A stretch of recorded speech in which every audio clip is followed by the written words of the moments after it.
لقمان صاحب یہ فرمائیں کہ کیا ختنہ کروانا جو ہے وہ ضروری ہے؟ اس کے وہ اس لیے کہ اسلام سے باہر یا بعض اور لوگ جو ہیں وہ دنیا میں نہیں بھی کرواتے، تو یہ جو ہے وہ بیان ہو جائے کہ اس کے فوائد کیا ہیں، کیوں ضروری ہے؟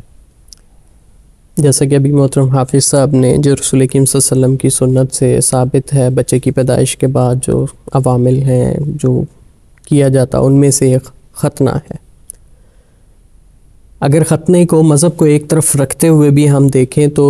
دنیا میں اب رجحان بڑھ رہا ہے کہ لوگ زیادہ سے زیادہ ختنے کی طرف آ رہے ہیں۔ جب ختنے کی فلسفی میں جاتے ہیں تو فلسافیکلی اس کو انالیسس کرتے ہوئے ہم دیکھیں کہ 4 وجوہات جو میڈیکلی ثابت ہیں دنیا میں مانی جاتی ہیں as a universal truth now, کہ سب سے پہلے یہ وہ کہتے ہیں کہ میڈیکل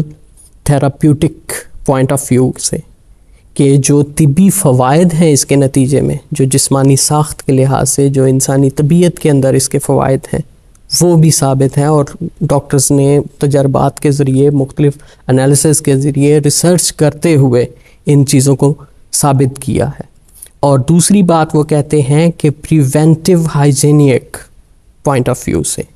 کہ جو بیماریاں ہیں ان سے خود کو محفوظ کرنے کے لیے، اپنے جسم میں طہارت پیدا کرنے کے لیے، جو جراثیم ہیں ان سے پاک رہنے کے لیے یہ ضروری ہے۔ مذہب کے طور پر اگر دیکھا جائے تو یہ لازمی نہیں ہے کہ صرف اسلام نے ہی یہ حکم دیا ہے۔ ختنہ کی جو رسم ہے یہ سنت ابراہیمی کہلاتی ہے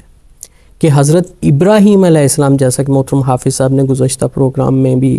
یہ ذکر کیا تھا کہ یہ حضرت ابراہیم علیہ السلام کی اولاد سے، اور حضرت ابراہیم کو خدا تعالیٰ کی طرف سے یہ کہا گیا تھا کہ تمہارے ماننے والے، تم کو نبی ماننے والے، اور پھر اس کے نتیجے مجھ پر ایمان لانے والوں کی یہ ایک ظاہری نشانی بھی ہوگی۔ اور یہ سلسلہ چلتے چلتے پھر آگے انبیاء میں وہ تعلیمات کی شکل میں حضرت موسیٰ علیہ السلام کی شریعت میں بھی وہ جاری رہا، اور حضرت رسول کریم صلی اللہ علیہ وآلہ وسلم نے بھی یہ حکم، یہ عمل اس کو جاری رکھا، اور سنت نبوی صلی اللہ علیہ وسلم سے یہ ثابت ہے کہ گویا یہ وہ عمل تھا جو گزشتہ انبیاء اور قوموں میں چلتا آ رہا تھا، اور رسول کریم صلی اللہ علیہ وآلہ وسلم نے بھی اس کو اپنی امت میں جاری فرمایا۔ یہ ان احکام میں سے ایک ہے، لیکن اس لحاظ سے یہ ضروری ہے۔ اور چوتھی ایک وجہ جو عام طور پہ بیان کی جاتی ہے کہ وہ بعض قبائل ایسے ہیں یا بعض